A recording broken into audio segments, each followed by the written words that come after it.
In the meantime, I might introduce to you Carla Anderson.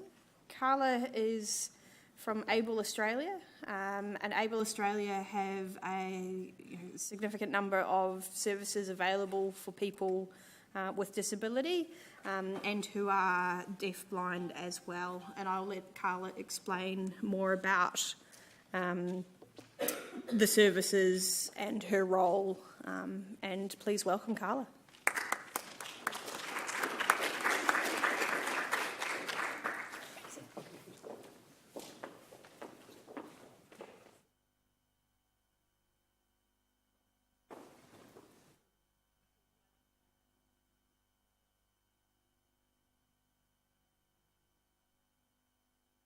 Hey. Okay, hello everyone. Thank you very much for inviting me here. My name's Carla Anderson and I work for Able Australia, and my role is the National Manager of Deaf-Blind Services. So I'm responsible for about 200 clients. Oh, that's much better. Thank you. Much better. I can see everybody. So before I go any further, can everybody hear Danielle at the front? Yep, perfect. And we also have the captions here as well. So I'm deaf and I'm using sign language, and Danielle will be my voice for today. So the voice you hear is from Danielle at the front, not from me standing here in front of you. So I'll be signing and she'll be interpreting what I'm saying. So luckily she's a woman, because I do have male interpreters sometimes that travel with me, and my regular male interpreter, people look at me and go, why has she got such a masculine voice when she's a woman? So luckily I've got Danielle here today. Okay, so just to go back to my role, we have about 250 clients all over Victoria, and they have dual sensory loss, so both vision and hearing loss, for a variety of different reasons. One could be they have what's called Usher's syndrome, which is like tunnel vision, NF2, macular degeneration, glaucoma, or they've been born deaf through rubella. There's a variety of different reasons and different diagnoses. So we provide services to all of those clients within Victoria. So rather than me explaining about what we do and boring you all to tears, I don't want to do that. So I thought I'd give you two particular case studies. And these are two people that I'm talking about. Both have NF2. Now, the first person's name is Shane, and the second person's name is Millie. And as I said, both of them have NF2, but they're quite different. They're at very different levels. They've lost both their vision and their hearing. So the first client that I worked with, I started working with them at Able Australia probably about 15 years ago. Shane is a lovely guy, and he was diagnosed as having NF2 when he was about 40. And his father also had it, so it was genetically passed on to him. He was born in inverted commas normal, and then over time he started to lose his hearing, and then his vision degenerated as well. So Able Australia provides a range of different ways to make his life more enjoyable and to improve his quality of life.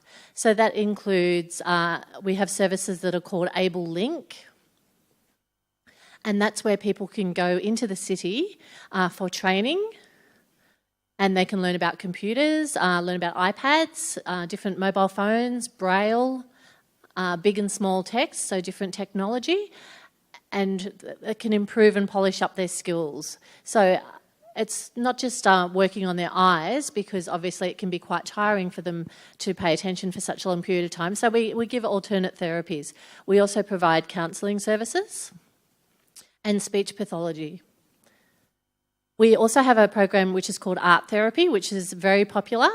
And so a lot of the clients, we try and encourage them to express themselves through art. That could be through painting, through clay, ceramics, pottery, a variety of different ways. It's a really popular activity within our organisation.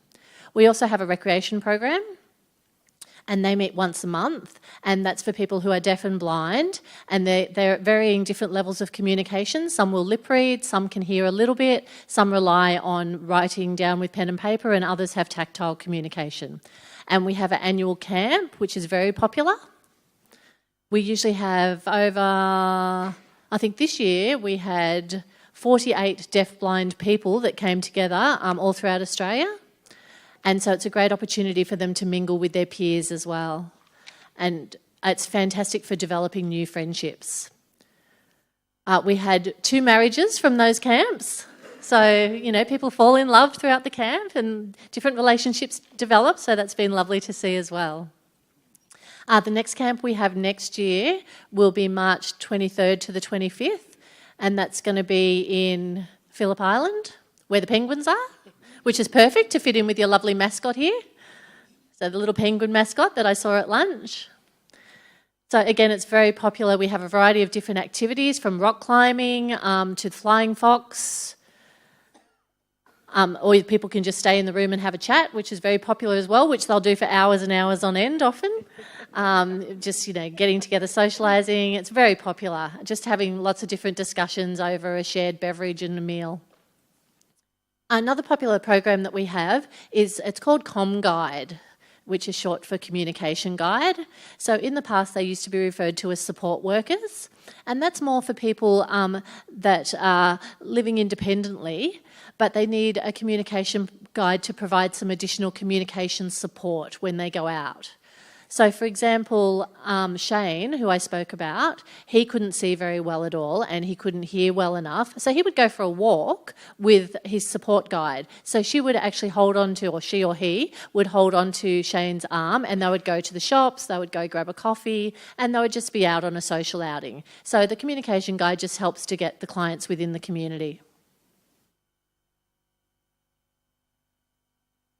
With Millie, the other client that I spoke of, before I talk about Millie, I'll just go back to Shane briefly. His left side, he didn't have any feeling at all. It was completely numb. So we had to make sure when we communicated with him, he could speak, but he was very deaf. So we used sign language with him, but we had to make sure we were very close.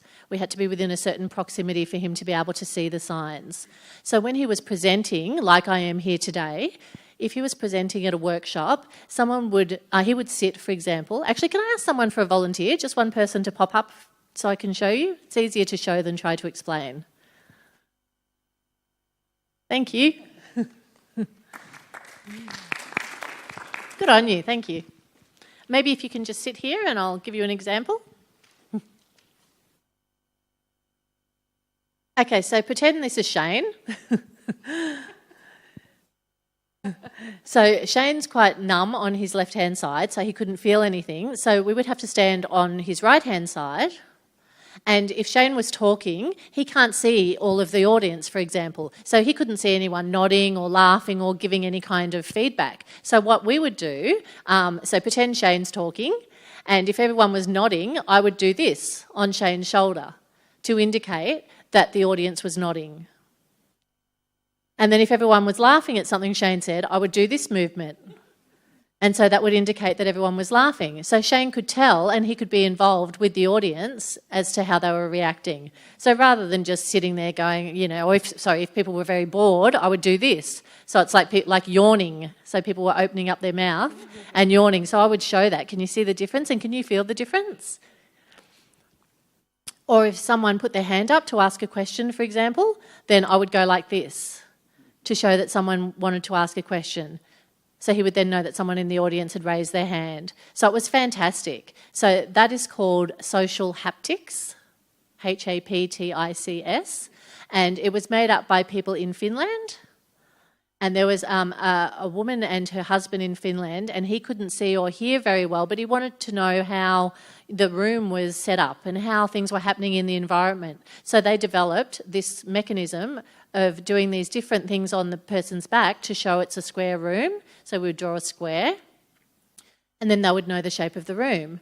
And then we would do something like this. Oh no, sorry, wrong way. The door, to show you where the door was. So the door is over on this side so that the person was aware where the entrance and exit were.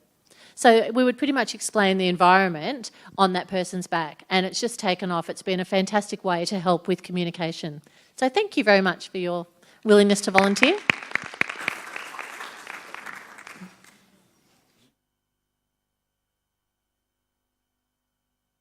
I'd like to ask someone else to volunteer now, please, if you don't mind. if there's anyone else. Is there anyone that knows a little bit of sign language in the room at all? No? Nobody? You know a little bit, come on. Dobbing you in. Okay, if you can just stand there for a moment while I explain. So like I said before, some of the clients with NF2 and other deafblind clients that we have, they can't see or hear. So they actually have no way of taking in any of the language. So we do sometimes do the alphabet on people's palms so that they could feel it, but it's too difficult. So what we taught was sign language in a different way. So Millie, the other client that I spoke about, she could move her arms and she could see a little bit, but not very much. So I'm going to ask Matthew here if he could sign a little bit. And if you pretend that I'm a fully deafblind person, this is how they communicate. So we're going to do what's called tactile sign language. So the deafblind person would hold the outside of his hands. And Matthew, if you can just sign something to me, just make anything up. So Matthew has given me 2 signs. And he signed your name. So he signed your name is, so if I could feel that by having my hands on the outside of his hands. So I closed my eyes so I couldn't see him, but this is called tactile signing and tactile communication. So with Millie and Shane, because their hearing was completely gone, they had no hearing, residual hearing left over, the way they communicated for both of them, for both Shane and Millie, they could speak a little bit, and sometimes it was not very clear what they were saying. So I would put my hands under their hands and I would sign to them and I would make sure I was understood that way. So because I'm a deaf person as well, obviously I could sign. But if it was a deaf-blind person, they would put their hands on top of my hands for me to communicate with them. So thank you, Matthew.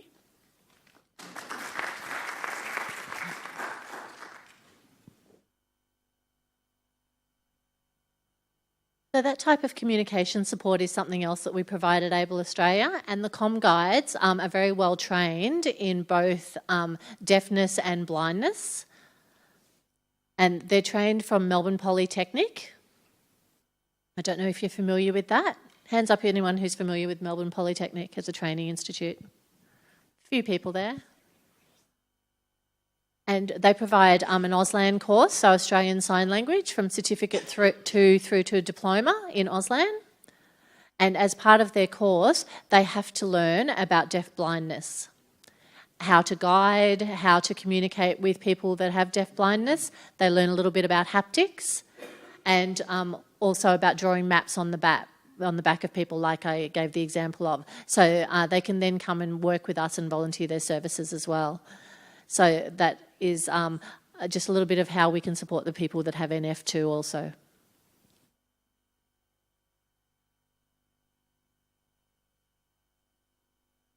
I'm just going to go back a little bit to talk about Able Link. At the moment, we're located in the city. Maybe you're familiar with Linda's Lane. It's a building called Ross House. Is anyone familiar with that? Have you heard of it? There's a couple of hands up there. It's a fantastic place. And if you're in that area at all, I'd really encourage you to come in and have a look. We're on the 3rd floor. And you'll be able to see the sign that says Able Link, and it's open from Monday to Friday from 9 to 5. And we have 5 computer stations that are set up. And they're all set up in just different areas. Some of them have braille, some of them have some audio attached to them, some of them have bigger text, some have touch screens. So if I go back to Shane again, he couldn't see well enough to actually use a keyboard and he didn't have enough dexterity in his hands to type, but he could use the touch screen. So really the aim of Able Link is to provide creativity and accessible ways for them to communicate for people that need that additional support.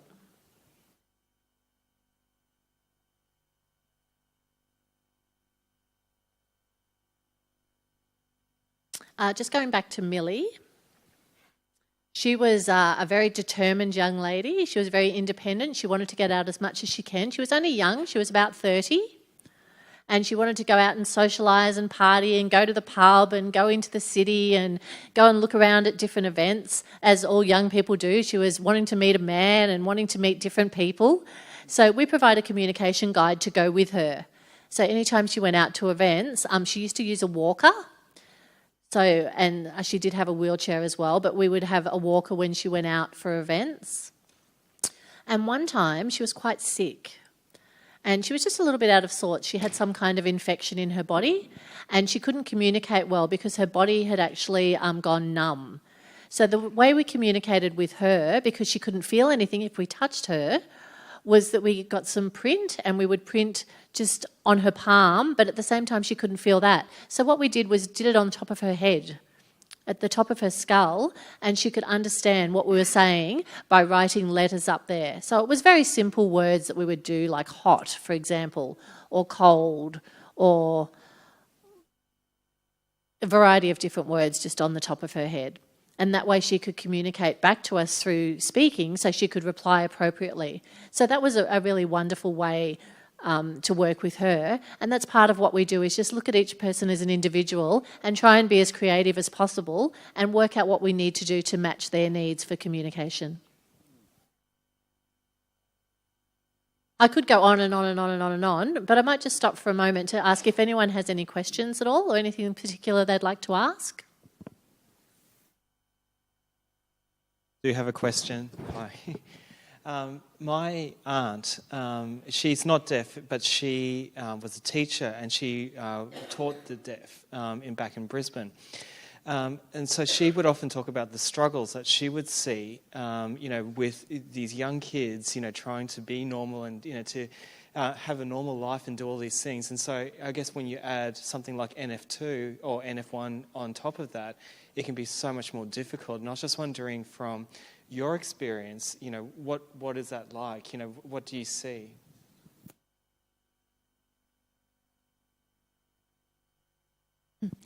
Okay, thank you. Good question. Like I said before, within our team of Deafblind Services is the name of our team, we often have meetings to talk about particular clients and brainstorm ideas on how we can make things better for that person, whether they have NF2 or just a deaf-blind condition. We talk about how best they can express themselves, whether it's through recreation programs, through Able Link, through community services, maybe through art therapy. But unfortunately, up until probably maybe about 10 years ago, NF2 people, I only knew 4 of them, and they didn't have very good family support. So normally today, I think now with things going on, our family tends to be a lot more supportive. There's a better understanding of the condition and more awareness and more training that's available as well, and a lot more resources than in the past. So 10 years ago, many of those came to Able Australia because they didn't have family support. So we were their support service, which was fine, but we've developed really close bonds and relationships with them, and they also developed that with the communication guides because they would work with them regularly. So the comm guides would always encourage them to talk about anything that was going on in their life, if they had any anxiety or any fears, and then if they were getting to a point where there was something they thought they couldn't handle, then they would bring in a counsellor to talk with them, or they would suggest they go to art therapy, or quite often they would sit with them in a room and they would bring in an art therapist into the room to allow them to express themselves through different activities. So part of our role is to really get them more included and involved in the community and to enjoy their life rather than having to do the same old thing over and over again, but to brainstorm a variety of ways we can improve their life. Just as a note to that, I'd say I know an art therapist back in Brisbane, and the work that they do is amazing. But to see it in terms of this context is I think so special. So I think to thank you so much. Yeah. Thank you. Thank you. Was there any other questions?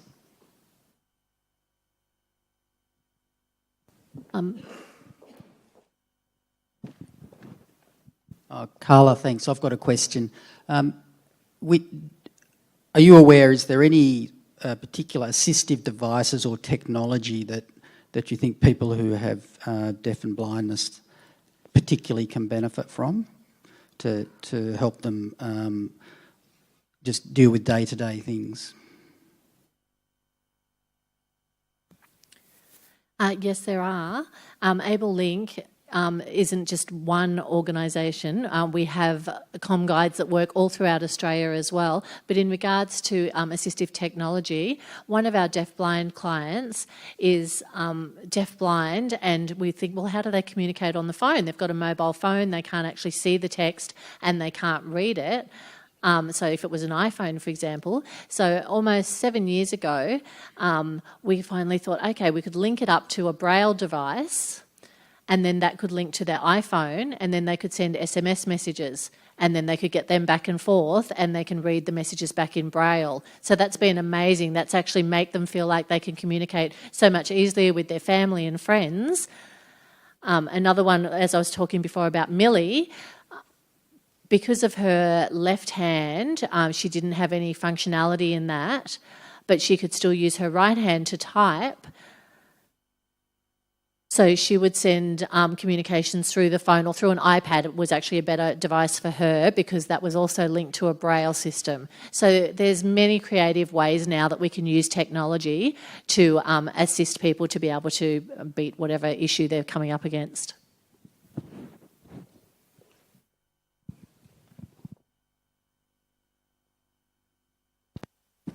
Okay, is there anything else, or did you want anything more from me?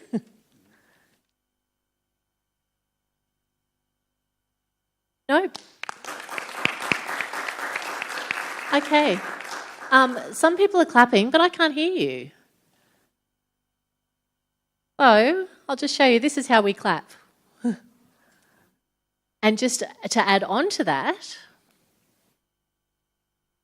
if I was also blind, because obviously I'm not blind, but if I was also blind as well, how would I know that people were clapping? Anyone have any ideas how I'd know?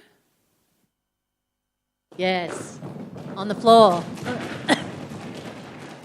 So that way people might think, why is that? But obviously you can feel the vibration. So that's just a couple of different ways, again, to applaud and show appreciation. So thank you very much for listening to my presentation. Fantastic. Thank you very much, Carla and Danielle, for your amazing presentation. It's fantastic to have someone like yourself come along and share with us, what it can be like for someone, impacted by deaf-blindness, and it's something that I think we need to do more of at CTF, and hopefully this is the start of being more inclusive and more supportive. So thank you so much.